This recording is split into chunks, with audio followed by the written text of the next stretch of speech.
Okay, so I've just been reviewing one of the videos I uploaded a while back, which got a bit of a response.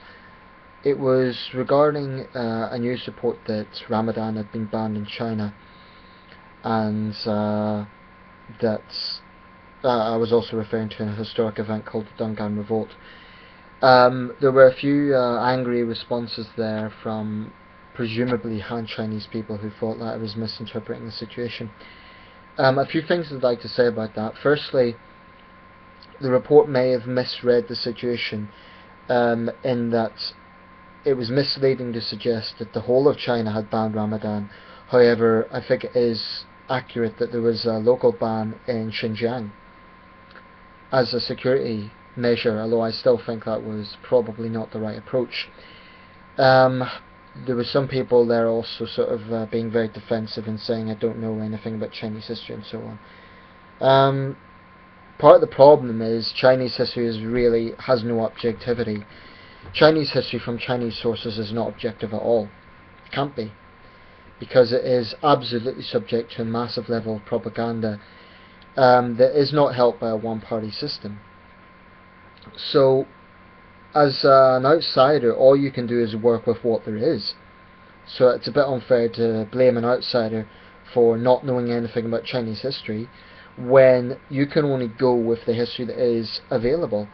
And if you're Chinese, you can't really claim to know much better than me, because you're also subject to that. In fact, you more than me are subject to that propaganda. So you don't get the full picture, and you're naive if you think you do. This isn't, by the way, addressed at anyone in particular. It's just there were a few negative comments. Anyway, I want to clarify a few things. Maybe I gave the impression in that video that I was having a go at the Han majority, and perhaps I worded things slightly in a way that I shouldn't have worded. What I mean by that is I should have specified certain dynasties, like the Qing dynasty and so on. Maybe I was wrong to talk about the Han, or to give the impression I was referring to the Han as being historic oppressors, and I will apologise for that. Because maybe I worded that badly, and I know at the time what I was trying to say, but I worded it badly. I shouldn't have referred specifically to the Han.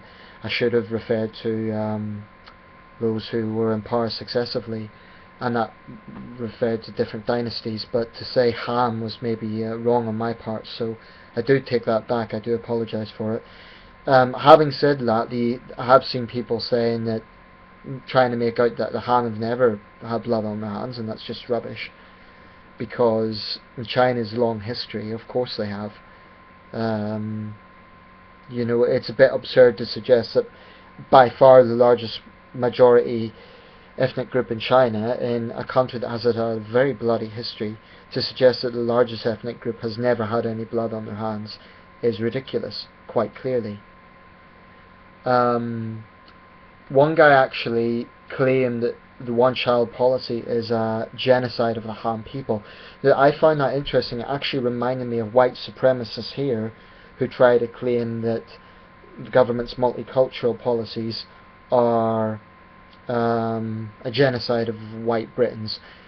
Actually, ironically, in that regard, there is not that big a difference between what China is doing with its minorities today and between Western countries, and it's almost Chinese multiculturalism, in the sense that I would certainly say it's much more diverse than either Japan or Korea if we're talking in regional terms. And actually, the Communist parties went out of its way to try and create harmony between different ethnic groups. Is one of the biggest issues facing China today, is racial tensions between, for example, the Han and the Uyghurs in Xinjiang. Now, the video was misinterpreted to some extent. People thought I was being one-sided. I said several times that I condemned the violence against civilians, the terrorist attacks. So the idea that I was being sympathetic to Islamists is a lot of crap. As my last video I would have highlighted, my thoughts on the Islamic State, which is a group operating in northern Iraq. I have contempt for Islamists wherever they are. And of course the Chinese government should be taking action against them. And if I implied that I don't recognise that, it was It was wrong. Earlier in the year, I made a video about the attack in Kunming, and I will unreservedly condemn that. I mean, that was an attack on defenceless civilians, so of course it should be condemned. You know, we're not talking about a battle, a pitched battle between Islamists and the People's Liberation Army. We're talking about a thuggish knife attack on unarmed Chinese civilians. So it's not a case that I don't recognise that. Of course I do. In fact, I pointed out in several of those videos that Western governments should be consistent and recognise that this is an act of terrorism just as much as if it happened in London or Madrid or any other Western city.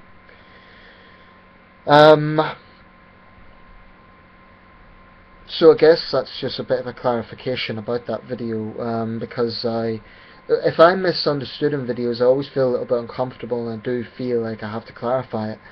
Usually I don't care about one comment, but when it's a general misunderstanding, then I get a little bit uncomfortable. I guess if I'm being honest, sometimes I make videos spontaneously, and I don't always word things the way I would like to. Maybe I should. But I also expressed in another video how I don't believe the point of YouTube is to be academic in videos, is to be like a seminar. It's simply sharing reflections. So, you know, I'm an honest man. I've said that I worded things badly, and I was wrong perhaps to suggest that I was talking solely about Han people. So I do acknowledge that was probably wrong on my part, and if anyone was offended by that, if any Han people thought I was having a go at them, I do apologise for that. It wasn't my intention, so I'm sorry. But I can't apologise for pointing out dishonesty in Chinese history, which is an absolute fact. Chinese history is still very much, the approach is definitely based on whitewashing, and the book I quoted, which was this one, I stand by what I said about that. There's clear whitewashing in that book. It's a state published book, and there's a lot of key events that are just left out, so I don't apologise for pointing that out. And there comes a point, I think a lot of this is sort of psychological, because China's only been open really for less than 40 years, so it's a gradual process whereby I believe countries that are open tend to be more honest about their own history. And that's not to say that there isn't national pride in Western countries. Of course there is, and of course you'll get nationalists in the West who would deny some of our past crimes, but there is a fundamental difference, and that is that there is much less censorship. Now, I'm sorry, but that is just a fact. I can freely go onto the internet and look up some of the atrocities of the British Empire. I can do that. I can look up, to give you an example, I can look up Late Victorian Holocaust, which is a book about famines in British India, which was a very controversial event. Millions of people died under British rule. I'm a British citizen. I can look that up, and the current British government will do absolutely nothing to stop me doing that. Why? Because we recognise it as free information, and it's a fundamental part of civic liberty to have free information. In order to have debate, in order to see both sides of a debate, in order to have an objective opinion. I've got a collection of books here. I'll show you. Now, most of them have some degree of bias, but the point is they're diverse. They come from left, right and centre of the political spectrum. And in China, unfortunately, although you'll find millions of books available, basically in China it's very difficult to get something published without hassle unless it is approved at state level, unless it is approved by the Communist Party. Now that is indisputable, completely indisputable, and a lot of that is clearly geared towards making them come across in a good light. Now of course they've only been in power in China for 60 years. China has a history going back 4,000 years, and they are certainly not responsible for all the bloodshed in Chinese history.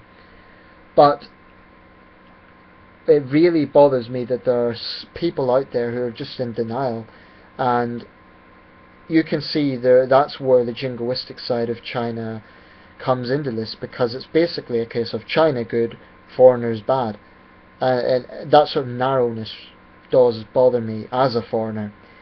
And I just wish there was more honesty, or at least more debate.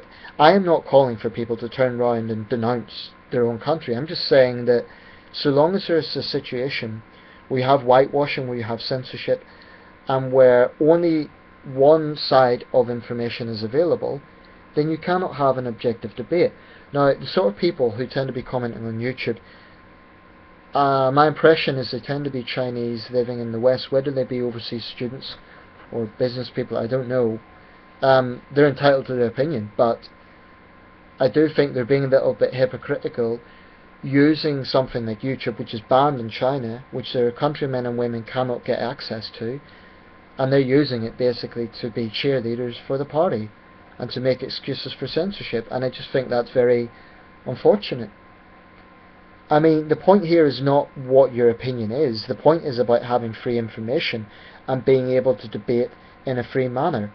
You can see all the information I'm talking about and still say it's bullshit, okay, but at least don't say that it shouldn't be there. At least don't say that those opinions cannot be made. If you say they're full of shit, okay, but then say, well, let them be published in order, so we'll challenge them, whatever.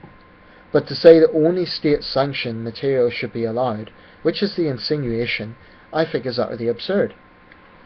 And China will never ever be an objective society so long as only one source of information is permitted. And I just think it's a very tragic situation, because it's like this giant wall that is shutting people up, and it's just so unfair. It's so unfair.